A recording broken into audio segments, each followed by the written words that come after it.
Major WWE return plans canceled, plus WWE's top star has re-signed for 5 years. And we're going to talk about a NXT announcement. It's all coming up right here on the Ango Show.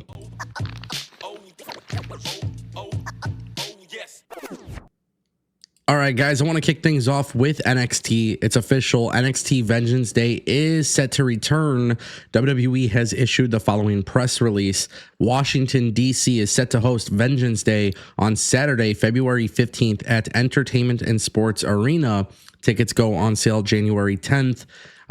This is in partnership with Events DC, the official convention and sports authority for the nation's capital.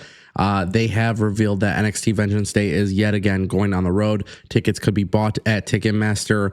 WWE is obviously just very, very excited about some of the things that they're working on these days. NXT's expansion is like really huge. Taking NXT on the road is a big deal. And I think people need to understand that as you watch NXT, they are not on the same level as Raw or SmackDown. They're not going to be doing 17,000 inside the Intuit Dome. However, when they can go on the road and do pay-per-views that aren't associated with, the big four events, that's a big win for NXT. NXT is able to do a really good job on the road. But I like the fact that they're also not going for the biggest arenas. They're not going for the biggest ticket sales. They're going just to get out of the performance center. And that's really the best way to grow NXT. You don't need to be this super aggressive brand where you're trying to do 10 to 15,000 tickets. And I think it's actually really important for NXT, doing these PLEs away from the performance center. I think it's really important for WWE to do that because you got to differentiate TV and PLEs. And that was one of the biggest things about NXT for a while that was a concern, was that when they were doing PLEs inside the performance center, it was just like, okay, great level matches, whatever, but it still felt like a TV taping. So I like the fact that they've gone away from this. It goes to show you how the NXT brand is continuing to grow. NXT is doing really well on the CW network. People are thrilled with NXT. Obviously, WWE has major plans for NXT. Tonight, The Rock will be there.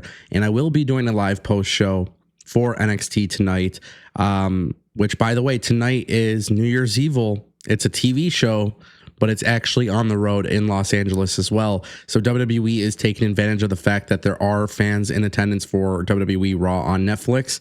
I think that was a great strategy as well. We'll see what WWE does to try and bring in more ticket sales for Vengeance Day.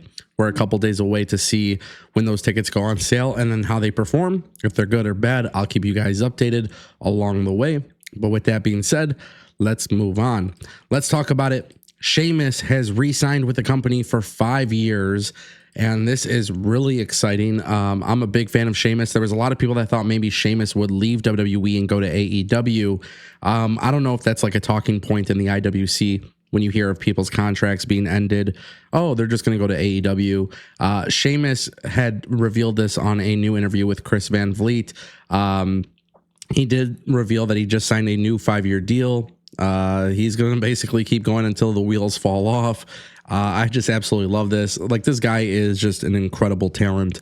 WWE did reveal that next week, Raw on Netflix, we will see Sheamus go up against Ludwig Kaiser, which has become a really good mid-card feud. It's a very strong feud for the mid-card. And I kind of want to talk about this for a minute.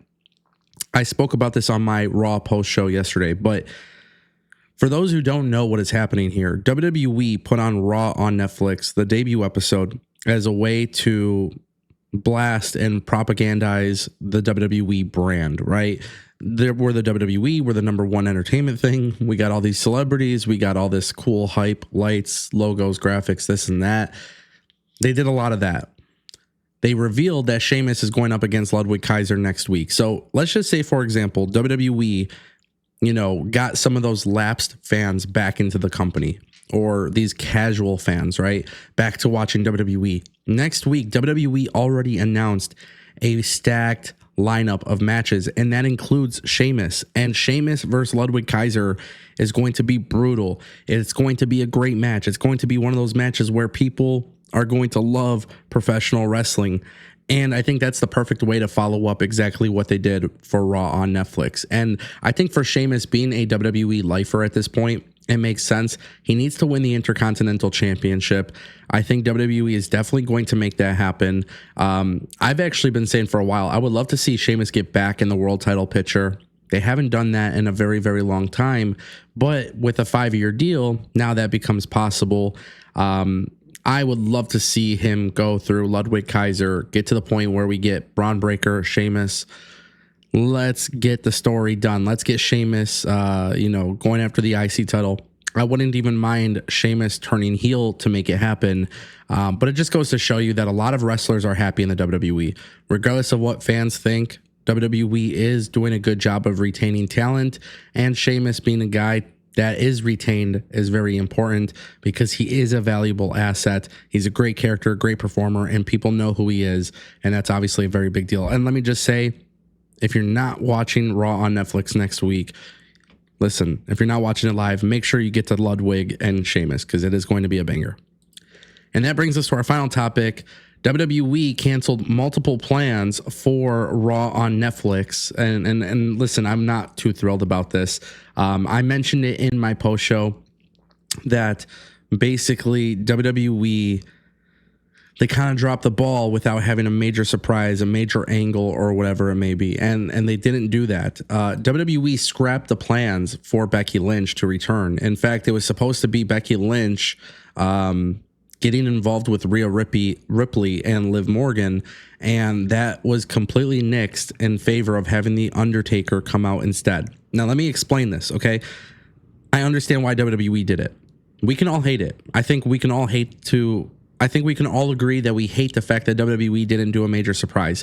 However, if somebody was clicking Netflix, WWE Raw on Netflix for the first time with all this hype that is happening, if they clicked it and they saw it and they realized that WWE was, on television for the first time, I think people are going to obviously know who Undertaker is compared to Becky Lynch. And it makes sense as to why WWE did that. I don't agree with it. I don't like it. But it is a brilliant business move. Next week, Raw on Netflix, we're going to want the surprises. We're going to want those big moments. Do not hesitate. Give it to us. Becky Lynch should be returning next week. But the fact is, WWE canceled those plans in favor of The Undertaker. I don't think it was really that good of an idea for me as a fan, but at the very least, Rhea Ripley got the rub from The Undertaker, which is huge. And obviously that's a big deal. And that's a signal to the fans. Hey, you know who The Undertaker is? Now he's endorsing Rhea Ripley. That's a big thing. And people will try to ignore that or deny it or whatever, but it is a big deal. Becky Lynch coming back next week should be the plan.